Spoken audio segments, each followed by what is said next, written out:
Campaign 2018 is sponsored by Wisconsin Hospital Association,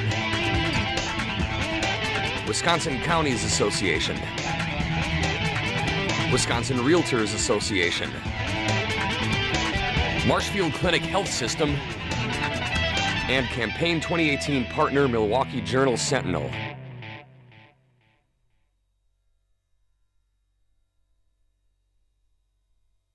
WisconsinEye on the campus of Chippewa Valley Tech College, interviewing Jon Schultz of Arcadia. He's a Democrat running in the 31st Senate District. Jon, welcome to WisconsinEye. Thank you. Now, you say on your website that, I'm just going to pick one example, the recent decision by the Mount Pleasant Board to declare the Foxconn line land blighted was a disgrace. So this speaks to is the environment your top campaign issue? Well, I think it's everyone's top campaign issue that's been, spoken to, by a number of candidates throughout the state, local control, water. Those are influenced by environment and landscape. We are a state of landscapes, and that's the strength of who Wisconsin is. We're a rural state.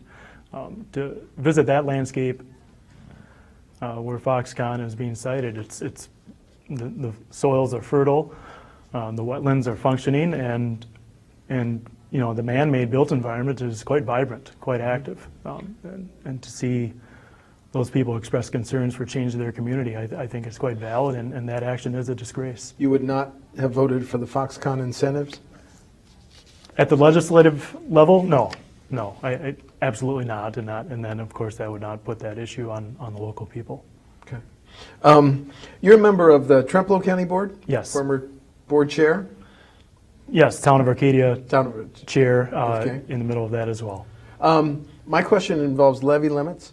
Yeah. Local governments have been dealing with levy limits since 2006. Yeah. Is it time to loosen them or get rid of them? Definitely loosen them. I understand some of the I guess maybe soundbite appeal of levy limits because it's reducing taxes, limiting taxes, and we all at a gut level appreciate that. But our roads are crumbling. We have, in Trumbull County, we have pretty much the worst bridges of any county in the state. When I was town board chair in Arcadia, that's a large town relative to most rural townships.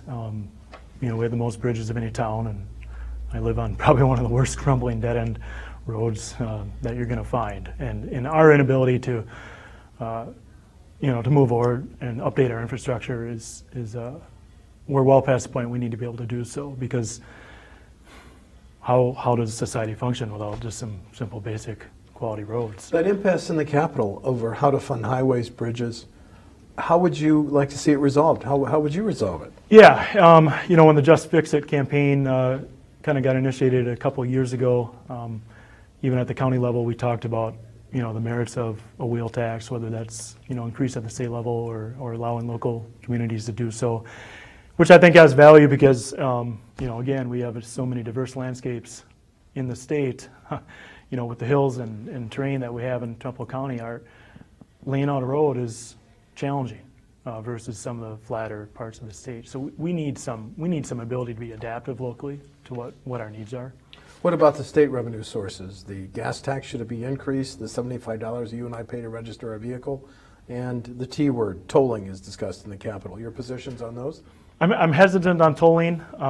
There's been some discussion where residents will receive a pass on that. I don't know if that's legal under interstate commerce clauses to give local residents a pass on tolling interstate highways.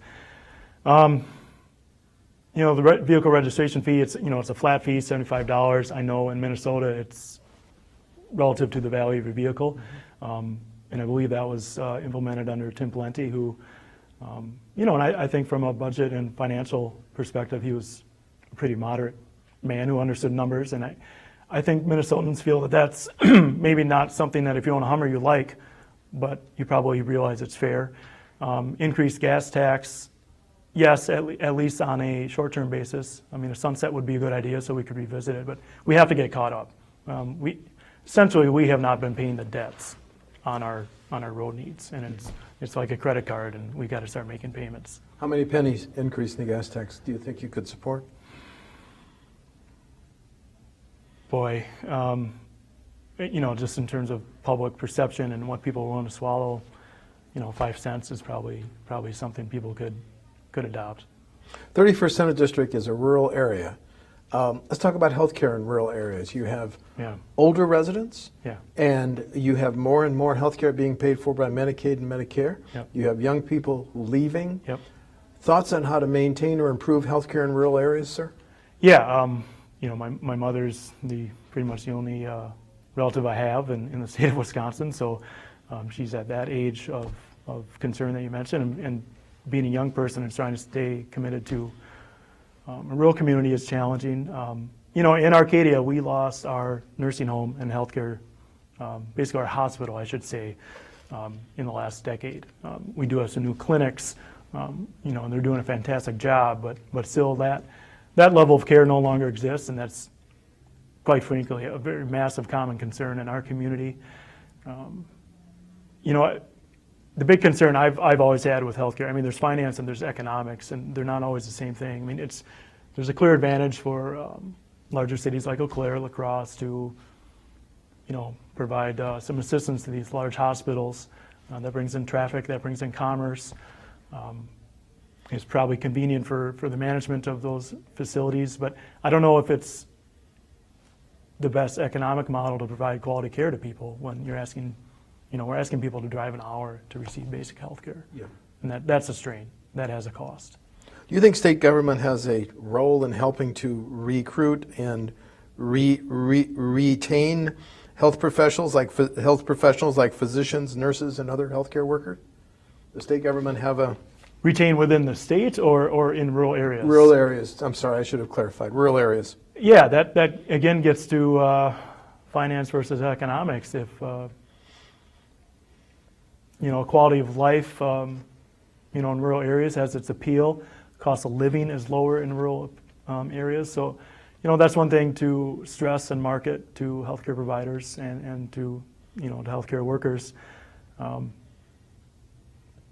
You're kind of broaching almost the topic of subsidizing the ability to do so. That is problematic because that money has to come from somewhere. It's a darn fine idea, and I think local residents would appreciate it. So it needs discussion, I would say. The backdrop of mass shootings and school shootings, do we need to change gun laws? Yeah, yes we do. They're clearly not sufficient. I actually started my family's hunting tradition. My dad started hunting because I wanted to hunt. So, I respect that.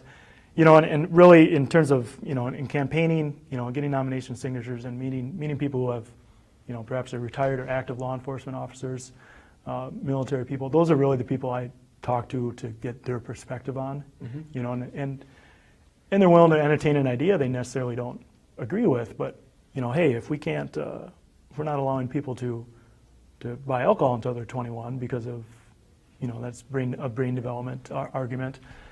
I'm hearing retired military people say perhaps that's when, these semi-automatic rifles are available for people.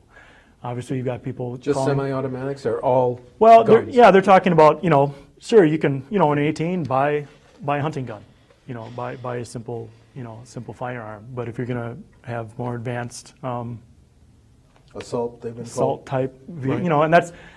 and that's where the issue gets tough because these weapons, they can be modified as weapons. So these, the AR-15s, they're not truly named assault rifles. It's short for Armalite, but they can be modified with the forward grips, different scope types. So they really can become modified for assault purposes, and we need to acknowledge that and talk about that. I challenge people I know that the NRA, they need better leadership. We need the NRA to be part of the adult discussion, and I challenge the NRA to do so. Let's talk about K-12 funding of public schools. Is the state spending enough money, or do we need a dramatic and significant increase? Well, obviously we've had an increase lately, which does not compensate for the cuts that we've seen, in the past 8 years. So that's a move in the right direction. It's obviously, I would say, universally been learned on by people on both sides of that debate that it didn't work. Just squeezing education doesn't automatically create some efficiencies that come out of nowhere. A coupon clipping mentality towards education. We need investment. And education is investment. It's not something you clip a coupon on. So yeah, we need to expand educational funding. How would you raise money to do that? Well, wouldn't vote for Foxconn. So frankly, that's the challenge. Kathleen Beinholt, she has their alternative budget. I look at what she looks at. Think of my own ideas for ways to help family farmers, ways to help K-12 and college education. And you start crunching numbers and think, wow, this will cost $20 million to implement this. That's impossible. And then a couple months later, Foxconn gets voted on. So then you realize, oh, we had money. We had money. Mm-hmm. How we move forward with addressing those issues with the expense of Foxconn, scary times. The Choice, the voucher program, has grown from Milwaukee to Racine, and now it's statewide. Your position on the Choice program? My problem with the voucher program is that it's going, to the families. If we want to give private schools some help, the money needs to go to the private schools, and that's if they're meeting criteria for, good, fair education for all students, not the students that are convenient. Mm-hmm. I would keep it short on that. I don't like the voucher program, and certainly not as it's constructed. I don't think it's fair. UW system funding, we're in the 6th year, as you know, of a freeze on resident undergraduate tuition. Yeah. Should that freeze continue into a 7th and 8th year? I like the idea of keeping tuition flat. The problem is universities need to fund their programs, and there's inflation, there's rising costs. There's work going on downstairs in this building, which is good, looks good. You need a nice environment for kids to feel comfortable learning in. The problem is, you have increased fees and other costs that still increase the cost of education. So the tuition freeze, in reality, did not freeze the cost of education. I just finished my college loans this year. The extent to which education costs have far exceeded inflation and other cost of living numbers. It's personally very tough. When you're a student every day and you're really not sure if this was a good idea and how you're going to pay for this, mm-hmm. and the commitments you're going to have to make to pay for it, and when your thirst is more for education than specifically job training, when you just simply want to learn and become a better citizen, to provide something to society, it's a day-to-day stress. We have to find a way to keep tuition down. So I don't agree with the tactic used by our legislator and our governor. I agree with the need. Should Wisconsin residents be able to refinance student debt as somebody Yes. who just paid it off? Yes. Congratulations. Yes. That wasn't. Yeah, the refinance issue wasn't a challenge for me. I kept my loans at a nice low rate, and it was swallowable. But absolutely, why not? A big issue in the next budget is going to be prisons.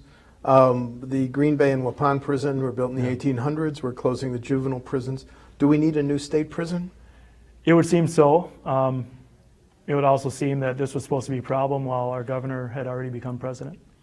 So now it's a problem he will have to deal with.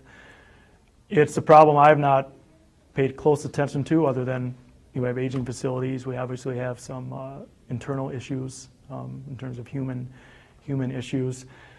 I've really, in a couple legislative hearings I've been to, Assemblyman Evan Goyke, I've really appreciated his questions on a variety of issues, and I'm really encouraged to see him stepping up to the plate. It'd be nice to give him a governor and an assembly that he can work with. I trust him on that issue. The little bit I paid attention. Time to legalize either medical marijuana or the recreational use of marijuana? Yeah. Which one, both? Both.